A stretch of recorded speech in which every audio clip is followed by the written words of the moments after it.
it's really interesting to see, how just getting born into a family business creates um, its own story, Yeah. and how that story can impact our ability to not be able to digest and find clarity in itself. So I'd like to, because of that, as something that just is on the table, I'd like to get into capacity. And like, and the question that I have here is, what practices do we recommend for rising gen leaders to build capacity under pressure? And I'm not saying that the family system has pressure, but it can. Some do. And also, just the times that we're in right now speak to pressure too.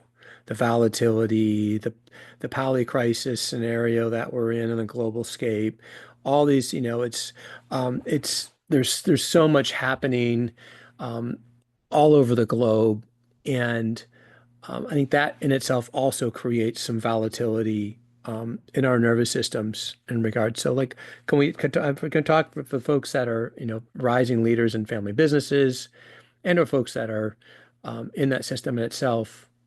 What are some, resources? And this is a whole other topic, but I'd love to just share anything that we can provide for folks that are they're doing this work and want to ask these questions. And I am speak from my own experience when my nervous, which just has happened, and Stevens has helped me with this, and is when my nervous system gets activated, I am not able to currently resource myself and navigate because my mind is too busy trying to stay safe, right? Because, we can look at what happens in the science of neurology, and when the parasympathetic nervous system gets activated and the vagus nerve is not regulated, and we're in this chaotic state.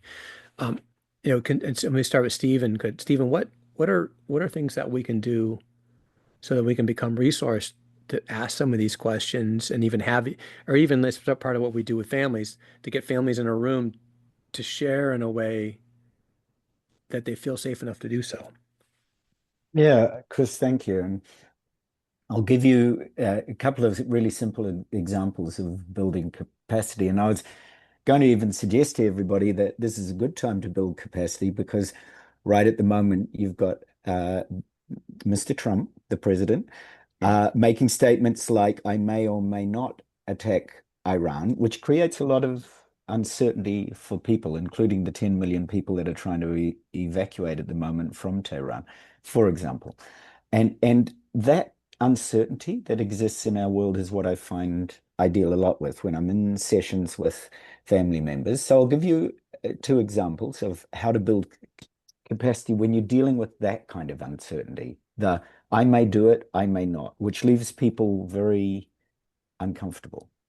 So I'll give you two quick examples. They're both from sports. They're both from very well-known sports people. So I've advised some of the top people in sports, world champions tennis players, world champion golfers, and this was a way I advised them to build capacity because they was telling me that in their family business, there's a lot of volatility. And when they shifted from being that, number one top of their professional game, and they shifted into starting or even being part of their family business, they were suddenly faced with a lack of capacity.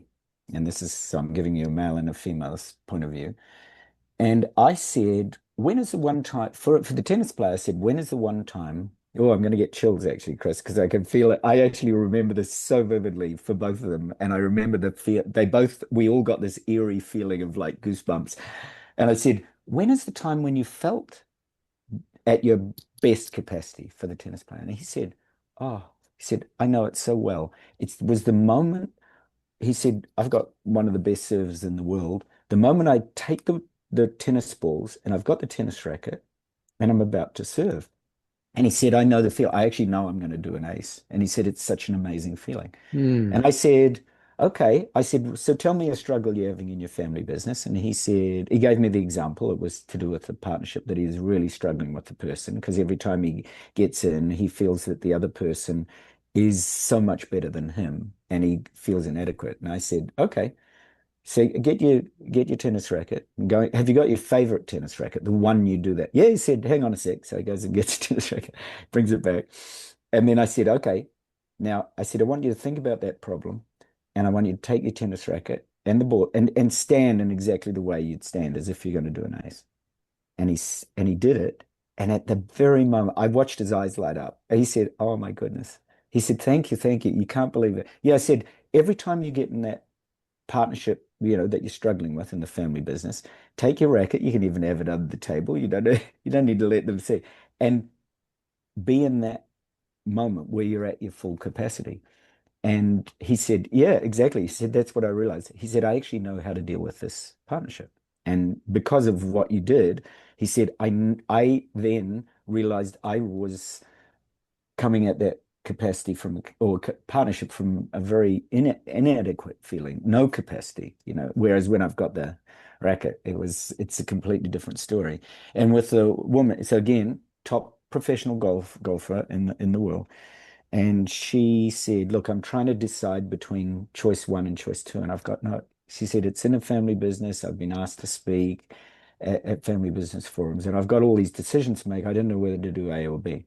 And I said the same thing. When were you at your fullest capacity? And she said, well, actually, there's a time when she said, I got a hole in one and I was walking to the tee to pick it up and hold it up in front of the camera. And she said, I felt so amazing. So I said, same thing. Have you got the golf ball, or can you get a golf ball, or can you get a tee, or have you got a golf club? She said, yeah, yeah. So she did the same thing.